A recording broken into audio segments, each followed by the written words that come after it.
เราได้มาบางคนว่าแต่งมันบ่มันรูปมันยังบ่งามเนาะมื้อนี้เราเลยมาอัปเดตมันจะมีแนวเสริมเข้ามานิดหน่อยหนึงก็คือรูปที่ลูกค้าส่งมาเนาะถ้ามันบ่แจ้งแบบนี้แล้วก็เป็นมุมกว้างแบบนี้ถ่ายกว้างแบบนี้ให้เราครอบก่อนมาก่อนเนาะขั้นตอนบิดให้เราไปดาวน์โหลดรูปก่อนหลังจากที่เราดาวน์โหลดรูปให้คลิกมาที่รูปดับเบิลคลิกออกไปหลังจากนั้นไปคลิกตัวลูกศรอยู่นี่คลิกลูกศรนี่ไปเข้าตัวครอบตัวนี้ให้เราครอบภาพเนาะครอบให้มันเป็นให้เห็นแต่ส่วนที่เราจะเอาหั่นคือประมาณนี้เนาะให้ได้ประมาณนี้หลังจากนั้นคลิกเซฟนี่หลังจากก็เซฟทับเลยหลังจากนั้นคลิกออกก่อนแล้วเรามาเว็บตัวนี้เนาะออกเขาจะมีเว็บตัวนี้จะเป็นเว็บ replicate ตัวนี้แล้วก็จะเพิ่มมาอีกเว็บตัวนึงให้เราพิมพ์กับว่า cut out pro ตัวนี้เนาะเดี๋ยวเลือกให้เบิ่งตัวนี้ก็ได้ cut out pro หลังจากพิมพ์แล้วเรากด enter แล้วมันจะมาหน้านี้เนาะหลังจากมันมาหน้านี้แล้วมันจะบอกวิธีเนาะในเว็บตัวนี้เราสามารถใส่ในการลึกพื้นหลังได้แล้วก็ปรับหน้าได้แล้วก็จะมีอีกหลายๆแบบเนาะอันนี้จะบอกรายละเอียดให้เรามาเข้าตัวนี้เนาะให้เข้าที่ photo enhancer ตัวนี้เนาะแล้วก็คลิกไปหลังจากคลิกเข้ามาแล้ว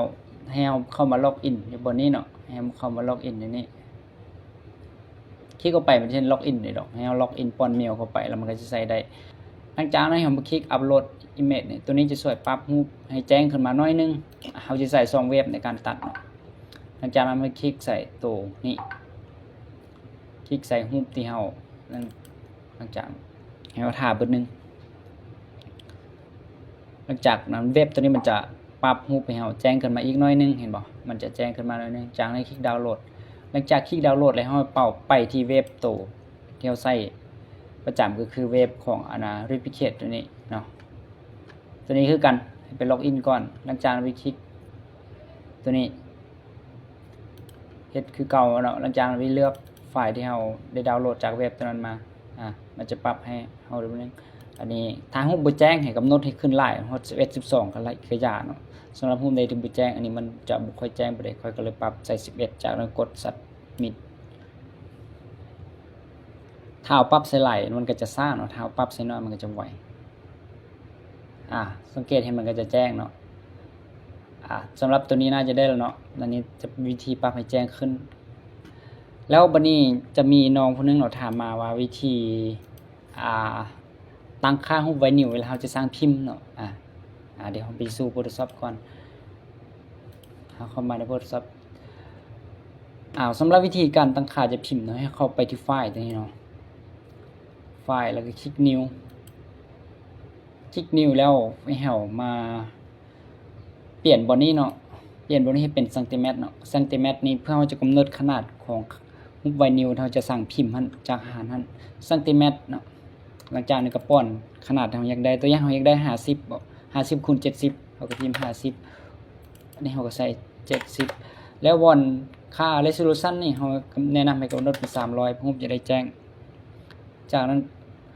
ให้ได้แบบนี้แล้วตัวนี้ให้แนะนำให้กำหนดเป็น RGB บ่ต้องใส่ CMYK ก็ได้มันเป็นรูปหลังจากนั้นเรากด create ตัวนี้ถ้าอยากได้เป็นรวงนอนเนาะ50คูณ70เป็นรวงนอนเราคลิกตัวนี้ถ้าอยากได้เป็นรวงตั้งก็คลิกตัวนี้เป็นแบบนี้มันจะบอกรายละเอียดอยู่บนนี้ตัวนี้ค่อยอยากได้เป็นรวงตั้งก็มีแต่กด create ตัวนี้เนาะอันนี้เป็นวิธีการตั้งค่าพาไวนิลสำหรับ60 80ได้ก็พิมพ์คือกันเนาะ60นี่ก็ใส่80ขั้นตอนสำคัญอย่าลืมบนนี้ให้เป็นเซนติเมตรเนาะถ้าเม็ดนึงคูณกับเม็ด20ได้เม็ดนึงก็100เซนติเมตรก็เท่ากับ1เม็ดเนาะก็พิมพ์100เนาะนี่ก็พิมพ์100จะเป็นแบบนี้เนาะเป็นแบบนี้หลังจากกด create นี่มันก็จะได้เนาะมันจะได้รูป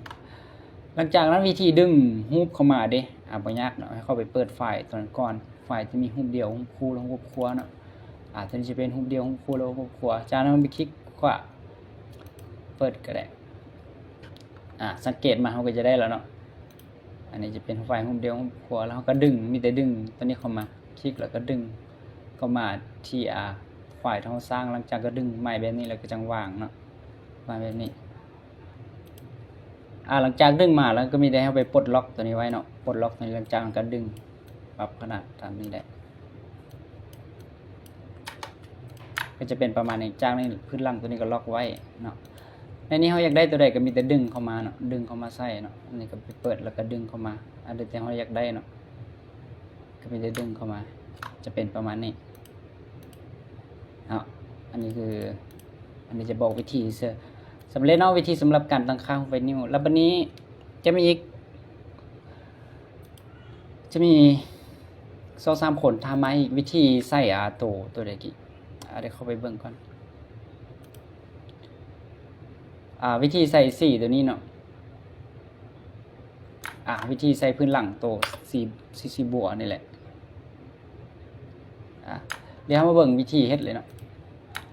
สำหรับไฟล์ตัวนี้มันก็จะมีอยู่ในรูปครอบครัวนะให้ไปเปิดไฟล์รูปครอบครัวเดี๋ยวตัวนี้เดี๋ยวไปเปิดไฟล์รูปครอบครัวนะให้สังเกตแบบนี้รูปครอบครัวจากนั้นเราไปคลิกเปิดอยู่ในนี้หลังจากนั้นก็มาคลิกส่วนนี้เนาะลูกศรนี้คลิกเข้ามามันจะเห็นตัวนี้เนาะให้เราไปปลดล็อกตัวนี้ก่อนเด้อปลดล็อกตัวนี้หลังจากมันจะได้ไฟล์ตัวนี้ให้เราดึงไฟล์ตัวนี้เข้ามาตัวอย่างค่อยดึงมาในนี้เนาะสังเกตเห็นมันจะใหญ่จากนั้นให้เราซูมออกเนาะวิธีซูมก็คือกดชิปแล้วก็จิ้มข้างแล้วก็ลากเลื่อนเมาส์เนาะเลื่อนเมาส์ออกมันก็จะเห็นจากนั้นไปคลิกดึงมันเข้ามาดึงเข้ามาแบบประมาณนี้ตามขนาดจากนั้นก็กดชิปอีกครั้งเพื่อลากลงแบบนี้กดชิปแล้วก็ดึงขึ้นเนาะมันจะได้เป็นแบบนี้หลังจากมันได้เป็นแบบนี้แล้วให้เรามาสร้างพื้นหลังสีบัวเนาะสร้างพื้นหลังสีบัวโดยการไปคลิกใส่บนนี้ดับเบิลคลิกใส่บนนี้หลังจากดับเบิลคลิกแล้วมันจะเห็นสีออกมาให้เอาไปเลือกสีบวกก่อนแต่อย่างเขาอยากได้สีใดไปคลิกเอาสีนั้นเนาะไปเลือกสีคลิกเลือกสีนี้แล้วแต่ความมักของใครเราเด้อหลังจากค่อยมักสีประมาณนี้จะค่อยคลิกโอเคหลังจากนั้นเราใส่เครื่องมือตัวนี้เนาะเครื่องมือตัวนี้บางคนอาจจะเป็นสีตัวอื่นบอกจะเป็นตัวนี้บอกก็แล้วแต่เขาคลิกขวาหลังจากเราไปเลือกตัวทมิดหลังจากมาท่าลากใส่ครอบจำนวนที่เขาอยากได้มันจะเห็นสีแบบนี้บอกมันเห็นสีแบบนี้หลังจากนั้นมาคลิกใส่สีคลิกใส่ตัวนี้เลเยอร์ของสีอันนี้หลังจากดึงลงไปอยู่ลุ่มเห็นบอกมันก็จะได้สีบัวตามที่เราต้องการแล้ววันนี้ถ้าหาบ่มักสีนี้เลยเราก็สามารถดับเบิลคลิกใส่บนนี้เนาะคลิกเข้าไปก็จะเห็นสีบนนี้เราสามารถปรับที่นี่อะไรคือเก่าเห็นบ่หลังจากเรามักสีได้ก็มีได้เราปรับอันนี้ขึ้นกับความมักของใครเหล่าเด้อนี่มันจะปรับได้เนาะสามารถปรับได้บนนี้คลิกใส่ตัวอย่างของมักสีนี้ก็มีแต่เอาสีนี้เลยมันก็จะเป็นประมาณนี้เนาะสำหรับวิดีโอที่ทุกคนยังเฮ็ดบ่ได้ในวิดีโอนี้ใครก็ได้มาสอน